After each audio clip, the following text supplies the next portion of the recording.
आप लोगों ने वसव राजू का नाम सुना होगा। ये माओवादी का शीर्ष नेता था और अभी हाल ही में छत्तीसगढ़ में मारा गया। इसके बारे में एक सामान्य जानकारी देख लेते हैं, इसकी कहानी जान लेते हैं। इसे आप लोग अपनी स्क्रीन पर भी देख रहे होंगे। देखिए, हमारा प्यारा भारत है, इसमें आप देखिए छत्तीसगढ़ है, मध्य प्रदेश से अलग करके 1 नवंबर सन 2000 में इसे राज्य बनाया गया था। इसकी सीमा मध्य प्रदेश, महाराष्ट्र, तेलंगाना, आंध्र प्रदेश, उड़ीसा, झारखंड और उत्तर प्रदेश से लगती है। तो मई 1992 में जब गर्मी का मौसम अपने चरम पर था, उस समय तब के सबसे बड़े माओवादी संगठन भाकपा माली पीपुल्स वार ग्रुप में भी बहस की गर्माहट बढ़ती जा रही थी और संगठन पर आंध्र प्रदेश में प्रतिबंध लगे अभी सत्ता भर भी नहीं हुआ था। लेकिन पार्टी की केंद्रीय कमेटी के सचिव कोंडापल्ली सीतारमैया अपने सहयोगियों के साथ अलग संगठन बनाने की मुद्रा में आ चुके थे। सीतारमैया के साथ जाने के बजाय वारंगल विश्वविद्यालय से बीटेक करके 1980 के दौर में संगठन में आए नंबाला केशव राव ने पीपुल्स वार ग्रुप में ही रहना स्वीकार किया। देखिए, नक्सलियों की बात करें तो इसके बारे में जरूर रखिएगा। नक्सलवाद शब्द की उत्पत्ति पश्चिम बंगाल के नक्सलबाड़ी गांव से हुई थी। 1967 में किसानों का विद्रोह हुआ था। इस आंदोलन में ही को ही नक्सलवाद कहा जाता है। इसमें शामिल लोगों को नक्सल या फिर नक्सली कहते हैं। ठीक है। और जून 1992 में जब मोपल्ला लक्ष्मण राव उप गणपति को पार्टी का महासचिव बनाया गया तो नंबल्ला केशव राव उनके खास सहयोगी बनकर उभरे। नंबल्ला केशव राव को पार्टी की केंद्रीय कमेटी में जगह दी गई और 70 साल के उसी नवल्ला केशव राव को नक्सली आंदोलन में वसव राजू के नाम से भी जाना जाता है। इनका असली नाम क्या था? नंबल्ला केशव राव। बुधवार को छत्तीसगढ़ के नारायणपुर में पुलिस ने एक मुठभेड़ में 27 माओवादियों के साथ एक वसवराज केशव राव उर्फ वसवराज को मारने का दावा किया है। कई लोग बुधवार के घटनाक्रम को सशक्त माओवादी संघर्ष के अंत की शुरुआत के तौर पर भी देख रहे हैं।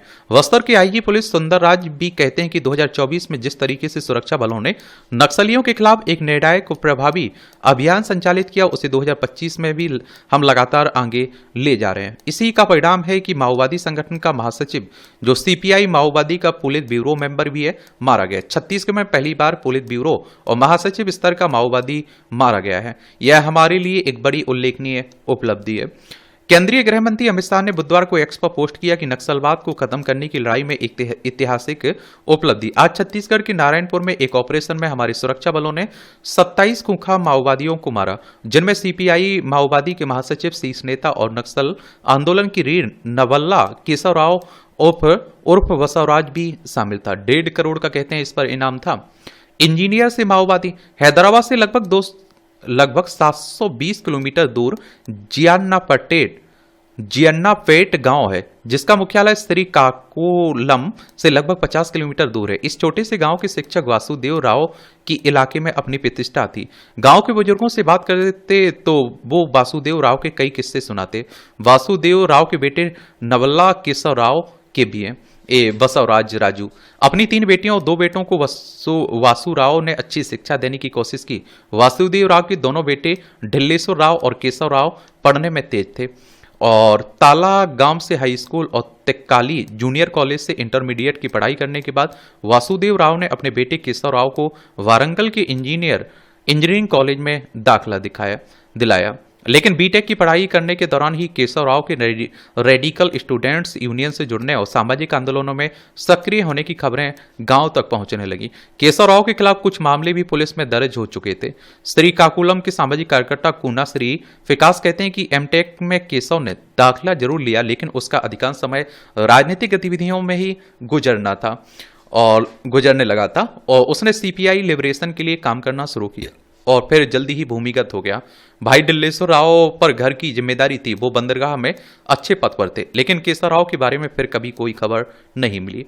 एमटेक की पढ़ाई के बीच में ही नवल्ला केशव राव ने नक्सली संगठन सीपीआई पीपुल्स वार ग्रुप के लिए काम करना शुरू कर दिया था। संगठन में एक साधारण कार्यकर्ता के तौर पर शामिल होने वाले नवल्ला केशव राव ने एक के बाद एक जिम्मेदारियां संभाली और संगठन में नेतृत्व का भरोसा जीता।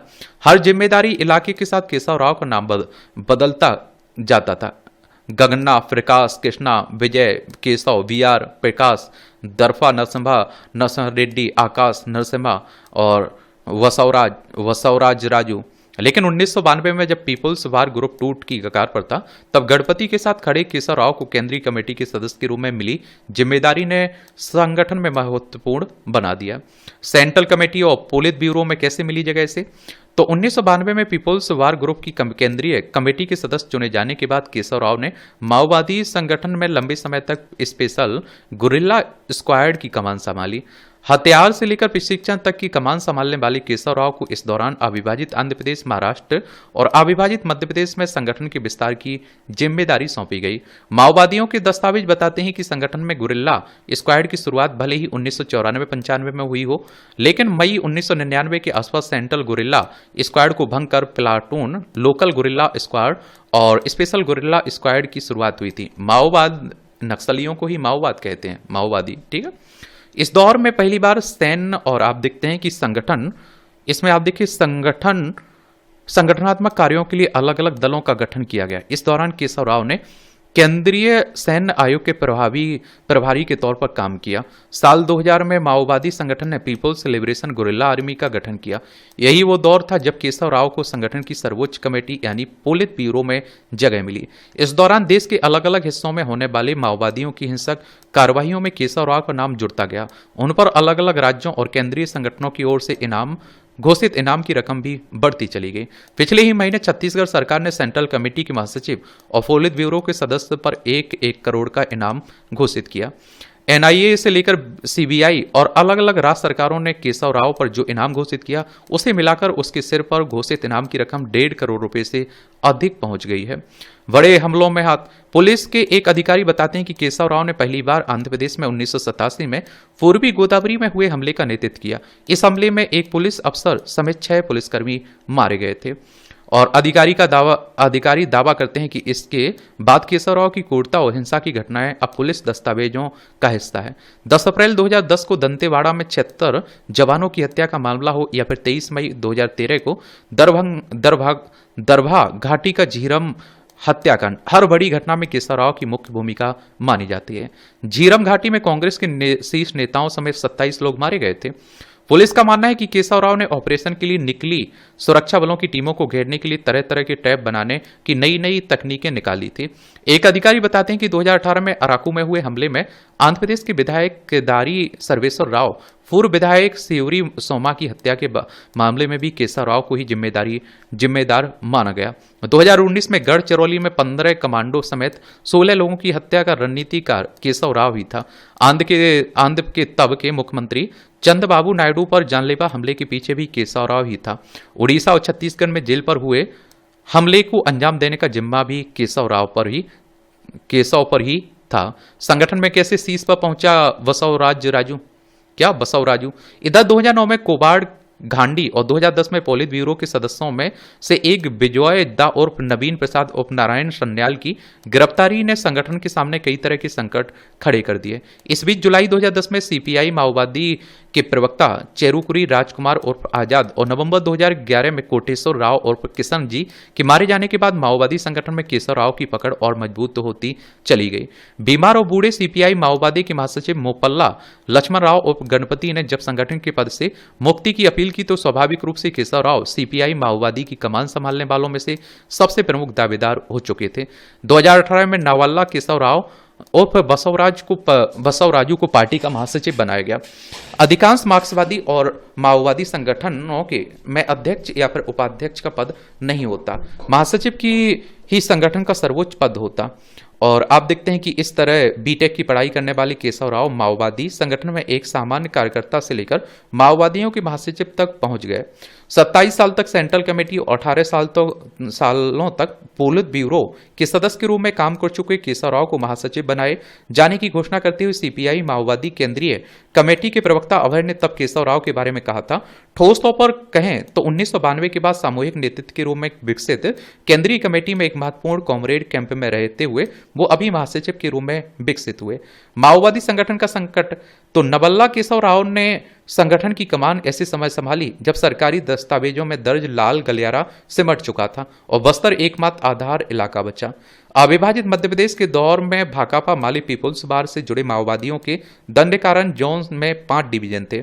इन 5 डिवीजन डिवीजन उत्तर बस्तर, दक्षिण बस्तर, माड़, गढ़चिरौली और बालाघाट, भंडारा का अपने अपने इलाकों में खासा प्रभाव था और इन इलाकों में संदिग्ध माओवादी सरकार के लिए बड़ी चुनौती बने हुए थे। लेकिन केशव राव के नेतृत्व वाले संगठन के पास यह विरासत नहीं थी।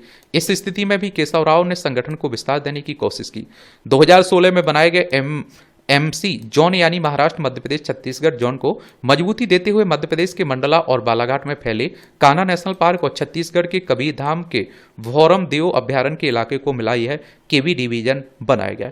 इसी तरह महाराष्ट्र की गोंदिया, छत्तीसगढ़ के राजनांदगांव और मध्य प्रदेश के बालाघाट जिले को जीआरबी डिवीजन में शामिल किया गया। देश के दूसरे हिस्सों में भी संगठन को विस्तार देने की कोशिश हुई, लेकिन छत्तीसगढ़ में कांग्रेस पार्टी की सरकार में जिस तरह सुरक्षा बलों के एक के बाद एक कैंप खुलते चले गए, उसे माओवादियों को कहीं ना कहीं मुश्किलों में डाल दिया। इसके बाद दिसंबर 2023 में आई बीजेपी की विष्णुदेव साई सरकार ने कुछ महीनों के भीतर अब जब आक्रामकता के साथ माओवादियों के खिलाफ ऑपरेशन शुरू किया तो माओवादी संगठन को बचाए और बनाए रखने की चुनौती केशव राव के सामने थी। 15 महीनों की बीजेपी सरकार के कार्यकाल में 450 से अधिक माओवादी मारे जा चुके थे, सैकड़ों गिरफ्तार किए जा चुके थे तो कुछ लापता थे। बड़ी संख्या में कथित माओवादियों ने आत्मसमर्पण भी कर दिया था। हालात ये हो गई कि माओवादी संगठन अपने तमाम अड़ियल रूप को छोड़ते हुए बिना शर्त शांति वार्ता के लिए तैयार हो गए, लेकिन अब सरकार इसके लिए तैयार नहीं थी। छत्तीसगढ़ के गृह मंत्री विजय शर्मा ने कहा कि माओवादी हथियार डालें तभी बात होगी। क्या ये माओवादियों के अंत की शुरुआत है? ये भी सवाल आ रहा है। लेकिन इन बयानबाजियों के बीच ही बुधवार को केशव राव के मारे जाने के बाद माओवादी संगठन को लेकर कई सवाल उठने लगे। छत्तीसगढ़ के एक पुलिस अधिकारी कहते हैं कि इस मौत का बचे हुए माओवादियों पर मनोवैज्ञानिक रूप से बड़ा असर होगा। केशव राव के बारे में मारे जाने के बाद माओवादी संगठन नेतृत्वहीन हो चुका है। ऐसे में आप कह सकते हैं कि यह माओवादियों के अंत की शुरुआत है। गृह मंत्री अमित शाह ने 31 मार्च 2026 तक देश से माओवादी के खात्मे की जो समय सीमा तय की है वह अब पूरा होता नजर आ रहा है। हालांकि छत्तीसगढ़ में कई सालों तक पुलिस महानिदेशक की कमान संभालने वाले विश्वरंजन इसे दूसरे तरीके से देखते हैं। वे कहते हैं कि केशव राव का मारा जाना पुलिस के लिए बड़ी सफलता है। इसका असर भी होगा। हो सकता है कि कुछ सालों के लिए माओवादी समस्या शांत हो जाए, लेकिन पुराना इतिहास बताता है कि 1973 में नक्सली आंदोलन को बुरी तरह से कुचल देने के बाद भी कई दशकों बाद नक्सलियों ने अपने आप को अंततः रिवाइव कर लिया। विश्वरंजन के मुताबिक हो सकता है कि माओवादी आंदोलन आने वाले दिनों में एक अहिंसक रूप में सामने आ जाए या फिर किसी और हिंसक रूप में उसका फिर उदय हो, इसकी संभावना बनी और बची हुई है। विश्वरंजन की बात अपनी जगह है, लेकिन आज की हकीकत तो यही है कि जिस मई के महीने में नवल्ला केशव राव को माओवादी आंदोलन में एक बड़ी जिम्मेदारी मिली थी, 33 साल बाद उसी मई के महीने में माओवादी आंदोलन का शीर्ष नेता मारा जा चुका है। महीनों की तेज गर्मी के बाद बस्तर समेत छत्तीसगढ़ के कई इलाकों में हो रही मूसलाधार बारिश के बीच फिलहाल केशव राव और दूसरे माओवादी नेता के सब जिला मुख्यालय लाने की तैयारी चल रही है। तो यही कहानी है वसव राजू की। आप लोग क्या सोचते हैं? अपनी राय आप लोग जरूर बताइए।